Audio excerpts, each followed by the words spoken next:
The scariest stories that have happened to you. A stranger wanted to get into my house at night. A lot of strange and sometimes frightening things have happened in my life. I'll tell you about one of them.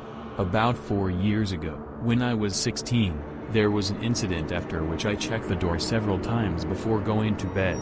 That day, I invited a friend to stay at my place for the night. I was living with my parents at the time, but they went to stay with friends, so the three of us were at home: me, my older brother, who was 17 at the time, and my friend. My brother hung out with us for a while and went to bed because he had to get up early in the morning. My friend and I were sitting in my room watching YouTube and chatting.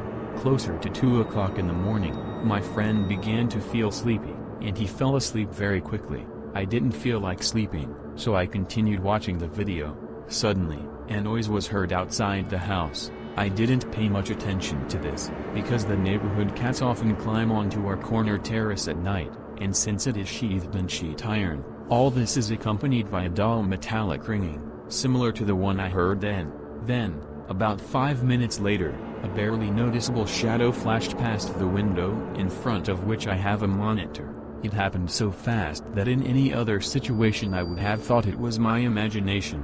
But two suspicious events that occurred within a few minutes seemed strange to me. Very convincingly, there was real fear in his voice, as if he really needed urgent help, on which his life depended, but no emotions were reflected on his face, except for the movement of his lips, and his gaze was completely empty. I was really scared. I just stood there and looked at him, and with every second he begged me to let him in louder and with even more fear in his voice. Suddenly, I heard footsteps behind me. When I turned around, I saw my brother, and it took me a moment to notice that the stranger had stopped talking. My brother asked me, "What are you doing?" I replied that someone had climbed into our yard, after which I looked through the peephole again.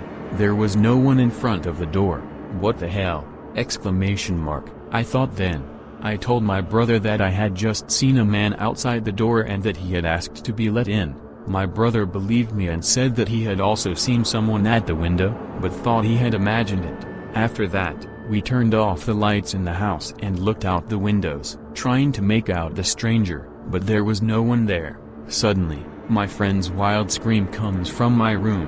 My brother and I fly into the room and see that the guy is standing at the window in my room, with the same emotionless face, but his gaze has changed from empty to predatory. Despite the fact that the light was on in the yard and in the house it was dark and he just couldn't see us, he looked straight into my eyes. I was dumbfounded with horror, and then he gives out his first and only emotion. His face stretches into a wide smile.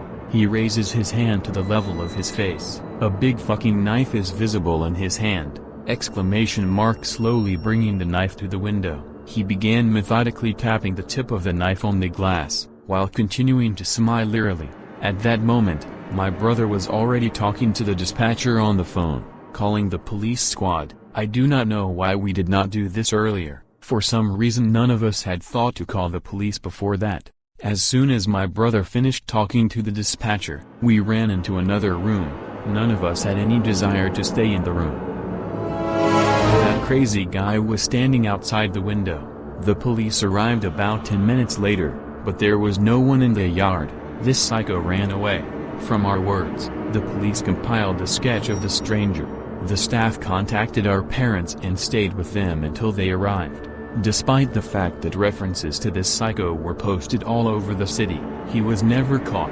I am so grateful to my intuition for telling me to check if the door was locked, and to my father for his caution. There are bars on every window in our house. Who knows what would have happened if they hadn't been there. I live with my mom and younger brother. My parents are divorced, and I no longer see my father. We lived in an apartment on the 20th floor. I was 8 years old at the time, and my mom and brother went about their business, which is why I often stayed at home alone. By that time, I was already used to living alone, and the fact that I stayed in the apartment alone did not frighten me. But there was one moment. My aunt and her daughter, 15 years old, and son, 12 years old, asked for permission to move in with us, as their apartment was taken away due to debts. My family took them in, and we started living together. One day, my aunt's eldest daughter wanted to summon a spirit she saw on the internet. I thought it would be something like Chucky or the Queen of Spades, but no. She prepared a piece of paper on which lay one pencil on top of the other, to twist, and wrote the answers yes or no. After we had fun, threw away this piece of paper and did not think about it anymore, I began to hear some rustling, crashing and constantly falling heavy objects when I was alone at home. I was very scared, but I didn't tell anyone about it, because they wouldn't believe me and would think I was crazy. The next morning, when everyone sat down to breakfast, my aunt began to behave strangely. She was constantly fidgeting, looking around, and an unimaginable horror was written on her face. It turned out that everyone ate and left, but my aunt and I stayed in the kitchen. At one point, she asked, "Did you see him too?"